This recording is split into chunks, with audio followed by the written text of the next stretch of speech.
നമസ്കാരം. സല്ലസ് മൊബൈലിലേക്ക് എല്ലാവർക്കും സ്വാഗതം. ഇന്ന് ഞാൻ ഉണ്ടാക്കാൻ പോകുന്നത് വെണ്ടയ്ക്ക മസാലക്കറിയാണ്. വെണ്ടയ്ക്ക 15 എണ്ണം, ചെറിയ വെണ്ടയ്ക്കയാണ്. ഒരു സവാള, 3 പച്ചമുളക്, ചെറിയ കഷ്ണം ഇഞ്ചി, 5 വെളുത്തുള്ളി കഷ്ണം, പിന്നെ ഒരു ടൊമാറ്റോ, ബദാം 6 എണ്ണം, കാഷ്നട്ട് ഒരു 10 എണ്ണം. നമ്മൾ നേരത്തെ കാണിച്ചു വെച്ച സാധനങ്ങളൊക്കെ മുറിച്ച് വെച്ചിട്ടുണ്ട്. പാത്രം ചൂടായി 1 ടേബിൾ സ്പൂൺ എണ്ണ ഒഴിച്ചു. നമുക്ക് ഈ വെണ്ടയ്ക്ക ഒന്ന് ഫ്രൈ ചെയ്തെടുക്കാം. ഇതുപോലെ നീളത്തിൽ അരിയണം വെണ്ടയ്ക്ക.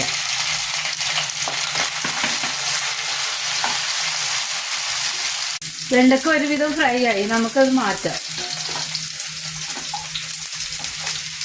1/2 ടീസ്പൂൺ കൂടി എണ്ണ ഒഴിക്കാം.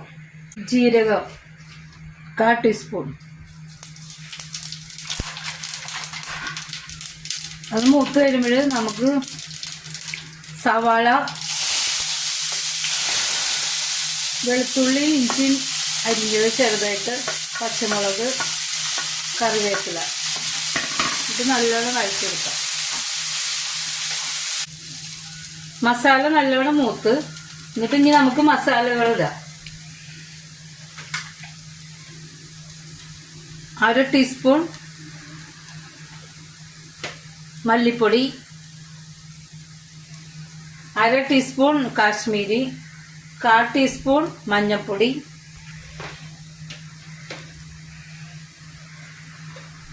1/2 ടീസ്പൂൺ എരിവുള്ള മുളക് പൊടി. ഇത് നമുക്ക് നല്ലോണം വഴറ്റാം. ഇത് മൂത്ത് കഴിയുമ്പോൾ നമുക്ക് ടൊമാറ്റോ ഇടാം. ചെറുതായിട്ട് ചതച്ചിടാം.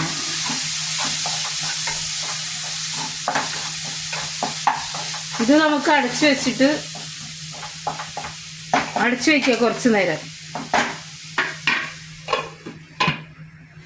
നമുക്ക് നോക്കാം. മസാല എല്ലാം നല്ലോണം മൂത്തിട്ടുണ്ട്. നമ്മൾ നേരത്തെ പൊടിച്ചു വെച്ച കാഷ്നട്ടും ബദാമും ഇടാം.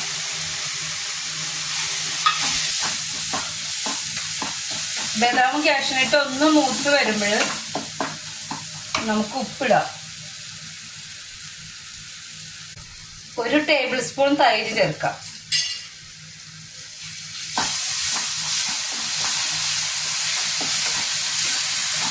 അത് നല്ലോണം മിക്സ് ആയി കഴിയുമ്പോൾ നമുക്ക് കുറച്ച് വെള്ളം ഒഴിക്കണേ. 1/2 ഗ്ലാസ് വെള്ളം.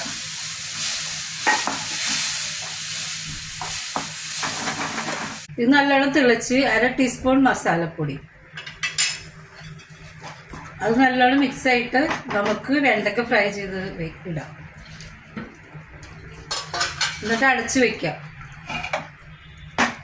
ഒരു 2-3 മിനിറ്റ്. നമുക്ക് നോക്കാം. കുറച്ച് മല്ലിയില ഇടാം.